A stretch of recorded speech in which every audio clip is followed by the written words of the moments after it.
I like those kind of mangas with quick character development. Other people do not like that because it feels just so forced, but some mangas are meant to be that way because it'll just make it more suspenseful.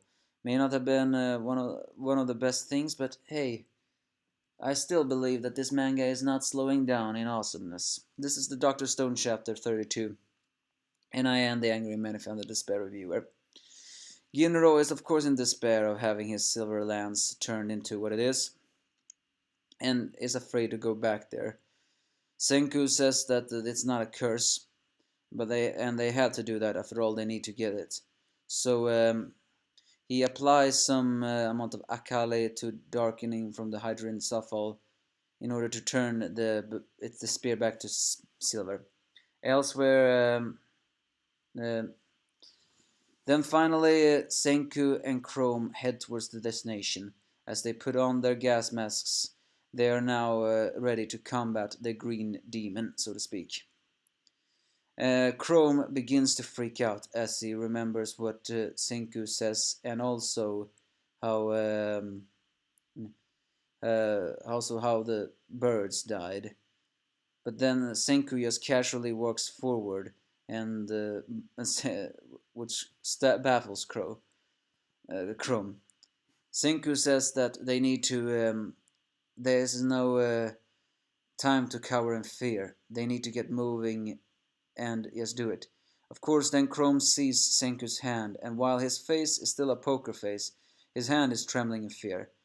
Realizing that, Chrome slaps himself in order to, get with the program. Senku is afraid, just like Chrome. It's just that he doesn't let that fear stop him. Basically, turning your fear into a weapon. As they enter the place, poor Ginrou is actually all whimpering and all crying about that. And strangely enough, old man Kazaki is actually helping with everything. In the end, they got him on their side.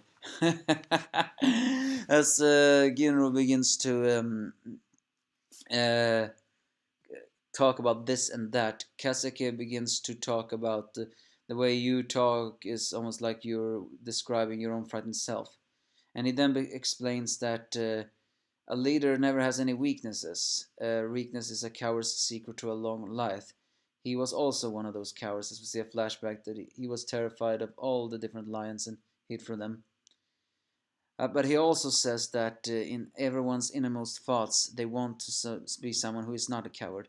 He watches the sparring match between his brother and Kohaku, and he then realizes that Kinro has also a vision, has blurry vision, and he is to face Magma, a guy that very likely will rip his head off if he could. So in a way, everyone should be afraid, and he still fights with that vision because it's his determination.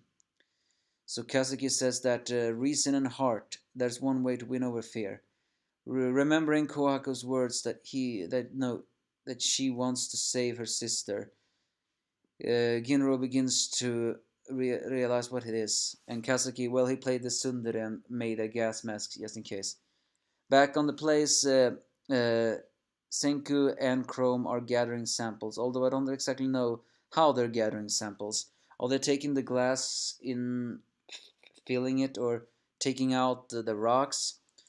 But then some of the acid begins to affect the mask, which Chrome wants Senku on, and Senku managed to bind it. Unfortunately, when he was running to Senku, he unfortunately trips and begins to fall towards the sulfuric acid spring. Of course, Senku won't be able to save him. Accepting his death, he tells Senku to save Ruri. But then the unlikely hero appears.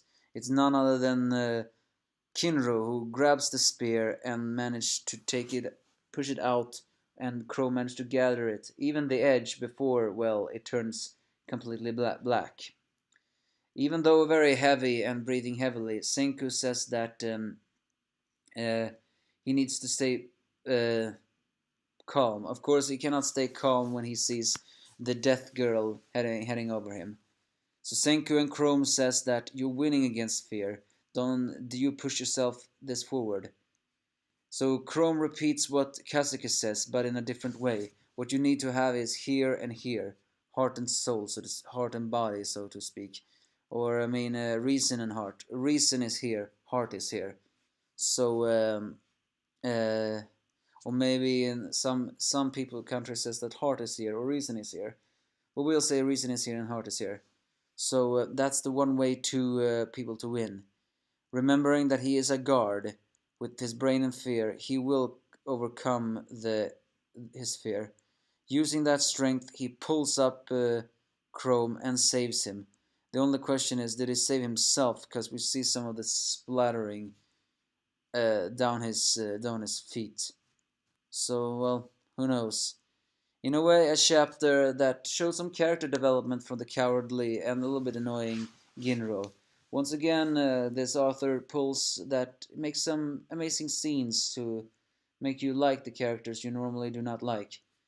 And it's also life lessons, because there is actually a hidden life lesson in this thing, and that is everyone feels fear. Anyone who do not feel fear is messed up in the head. And when you do some things that you're not used to, you will feel fear, and you need to feel fear, because that's one of the things that will make you conquer it and do it anyway.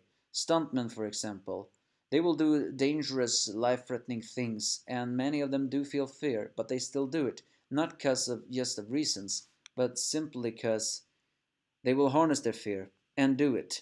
That's one of the things that makes people, evolve, so to speak. So all in all, a solid chapter. What do you think? Give me your thoughts if you have any.